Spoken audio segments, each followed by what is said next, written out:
ধামাচাপা দেওয়ার জন্য সেই প্রশ্ন উঠছে। তবে ইতিমধ্যেই খবর সম্প্রচারের 1 ঘন্টার মধ্যে 12টা নাগাদ পুলিশ অত্যন্ত তৎপর ভূমিকা পালন করে এবং সেই বারুদ ওখান থেকে নিয়ে এসে যেগুলো বস্তা সমেত বারুদ বাজি পাওয়া গিয়েছিল ক্ষেতের মধ্যে সেগুলো নিয়ে এক জায়গায় রাখা হয়েছে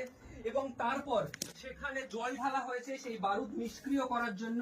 কিছুক্ষণ আগেই সুন্দরবন উন্নয়ন মন্ত্রী বঙ্কিম হাজরা এসেছিলেন, তিনি বলছেন সেই কথাই যে এই ঘটনার বাঁধ ছিল,